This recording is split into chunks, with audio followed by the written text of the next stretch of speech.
Again, everybody's Playboy's Ghost Channel. We are back in the carport, so there's not much to look at.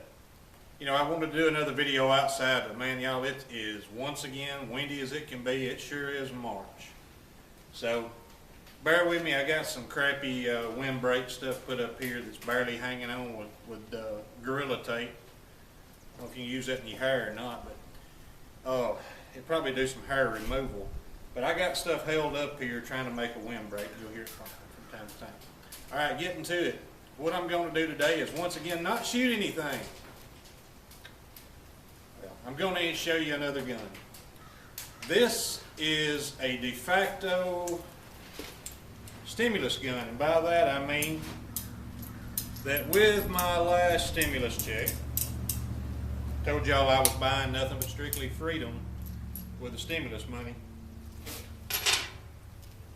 I bought a Beretta 92A1, brand new, nice. I used to have a Beretta 92FS back in the early 90s when I was into lethal weapon and all that stuff, and I kind of liked it, you know, and I still got a picture or two with me, you know, from back then with it. So anyway, I bought another Beretta impulse buy. But, you know, I kept going and looking for perusing the used stuff and the stuff to trade on certain groups, on certain websites, and trying to find something else because I never was really happy with it. So anyway, the other day I went and traded it at my local dealer, still unfired, of course, because I'm not shooting any 9mm either, even though I got a little bit of it, for a brand new Cimarron El Malo 2. With the Thunderball Thunder grip. Since it's on a Beretta, we'll call it the Thunderball grip. And I don't know if y'all can tell it, but that's the one that's got the engraving, I believe it's laser engraved, checkering, running horse, or the Cimarron symbol, excuse me, in it. And y'all, I know it's got the octagon barrel. There wasn't one just like it in antiquity, at least not factory built. Who knows what was custom built. But straight up, I mean, 3.5-inch barrel. The balance is about right. It feels good to me. It's really smooth. Of course, you know, the Cimarron Piettas come with, most of them, all of them that I have anyway, have come with a lighter hammer spring and trigger and bolt springs lighter, so they're good right out of the box as far as I'm concerned.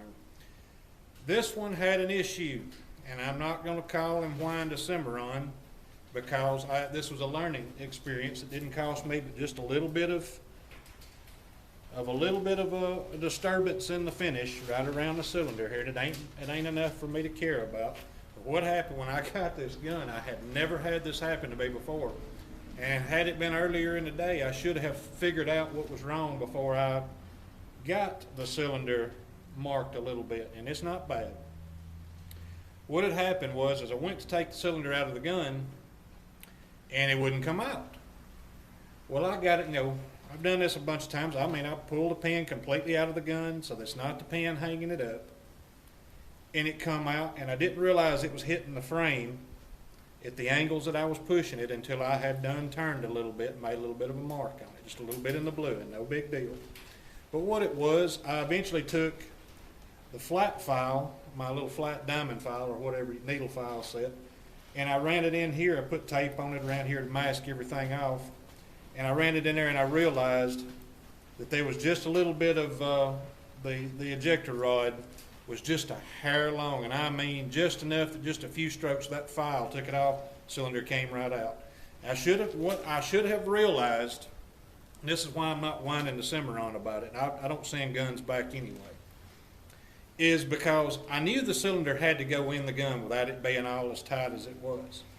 So what could have possibly been hanging it up, keeping it from coming out, that could have been put on it after the cylinder had been put in with no problem, except for the ejector rod housing. All I had to have done was took out that screw, took the ejector rod housing off of it, and I wouldn't have a marked cylinder. I'm not going to send the gun back to Cimarron, even though it's the manufacturer, if they want to take responsibility for it, and it's not being Beretta. It is their responsibility.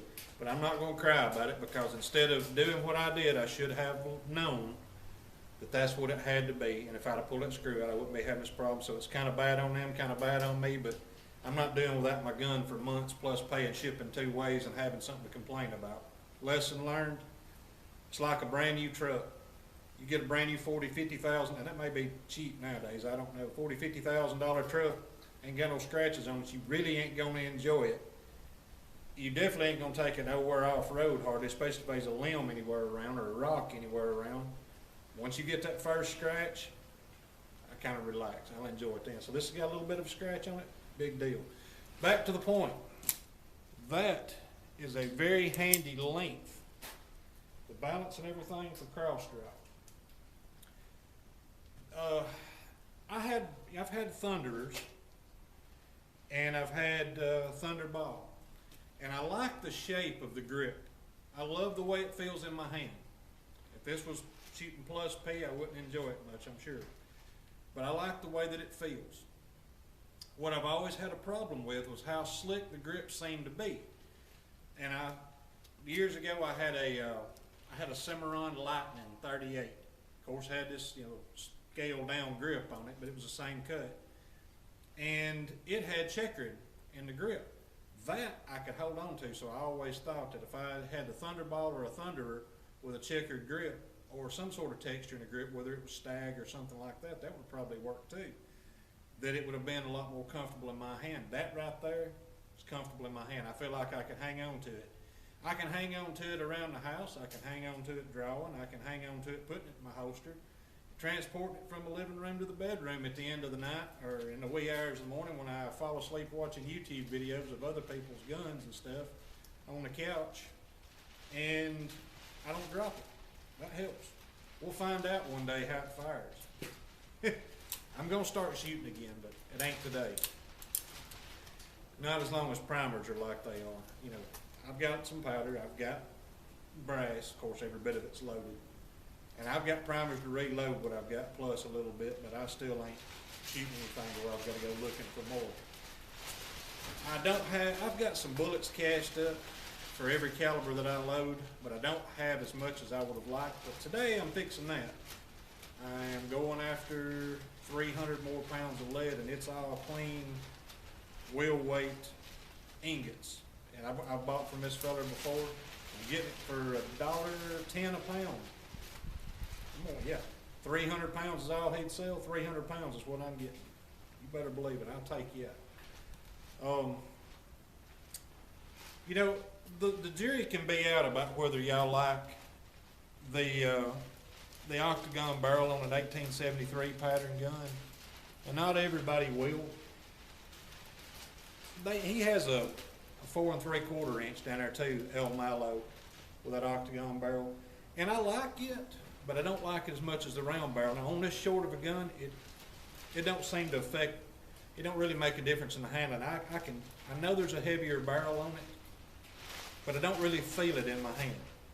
It's short enough that it's not really bothering me at all.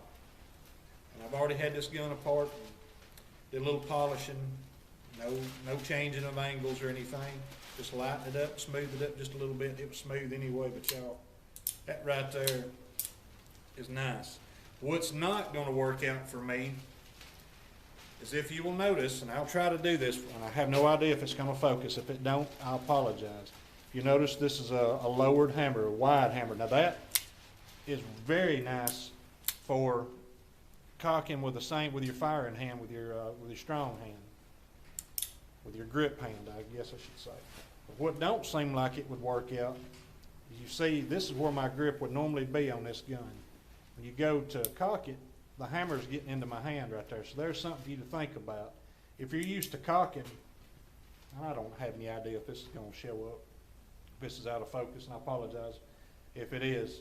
But if you're the kind of person who is used to shooting, holding it with one hand, cocking it with the off hand, well, that just bit all into my hand. So there's something for you to think about with the lowered hammer guns, especially lowered hammer gun with this grip on it. I don't know if the regular plow grip with that lowered hammer does the same thing or not. I'm trying to come up with useful information because I don't talk to y'all as much anymore. I'm going to have to change that. So I can't really think of too much more, and I'm sure y'all come up with questions, and I'll be like, why didn't I think of that? I should have addressed that. It happens. Once again, I want to shout out to all of the YouTube, interweb safety heroes that are going to get on to me for all of this right here. You know, touching this trigger. Oh, I love doing it because I know that tears some of y'all up. I get comments about how, oh, I wouldn't let him in my range. You know, that kind of trigger discipline. There's no reason for your finger to ever be on that trigger. Okay, well, when you're loading a single action, and you've got her on half cock, you've gone through however many number of shots you're going to put in the gun. How do you get the hammer back down? You're not firing. How do you get the hammer back down if you don't put your finger on the trigger? Well, you just broke the rule right there. I found a whole bunch of pictures with people like Bob Munden, Elmer Keith, list goes on, of them holding 6 guns or holding guns, and they've got their finger in the trigger guard holding it, just like I am right now. So they wouldn't have been allowed at your range neither, whether it's your personal range or whatever you're overseeing. I'm not talking to the 99.9% of y'all, just the ones who draw up and have flip out when they see somebody with their finger in the trigger guard.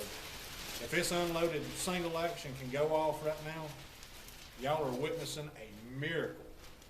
And I hope somebody, if I were to somehow fire this unloaded gun, single action like this, and injure myself or worse, I want it to be posted. I hope that whichever my kids or my wife find this video, post this video, even right up to the point where I goofed up, because that will be the first time in history that a truly unloaded single action went off because somebody was touching the trigger and the hammer was down. I'll get off the range. Let's see. I'm thinking nothing else to say. Hey, I ain't never asked y'all for money. Ain't going to now. Y'all ain't having to sit through what little bit of the content that's in my videos, straddling and waiting for and getting past commercials. There's really nothing in my videos worth sitting through commercials or having to skip or wait to skip.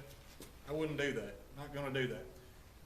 But if you're feeling generous, don't tell nobody, because I think it's a controlled substance now, but put me about 5 large pistol primers in a little baggie and message me. I'll get you my address. I'll pay big money for, now I ain't paying big money for 5 primers, but 5 primers, I know that's worth a lot nowadays. About like 9mm. I seen somebody trying to sell, and don't get me started on scalpers. People standing in line to buy stuff and turn around and taking pictures of it on their lap in a parking lot and trying to get 10 times what they just gave for it.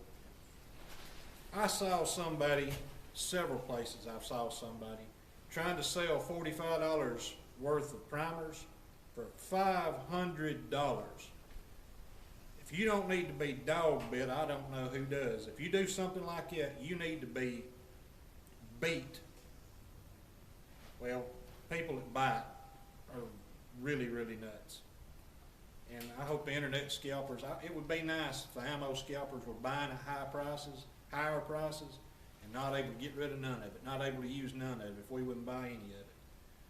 It's about like somebody, well, that's just barely one step off of somebody, I'll reload this gun, of somebody that's during a tornado, natural disaster, whatever, going down and buying up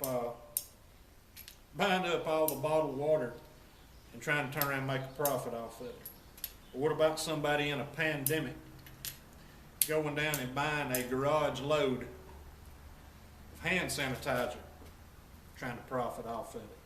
Sorry people in this world. Anyway, that's enough ranting. I will talk to y'all soon. Thanks for watching.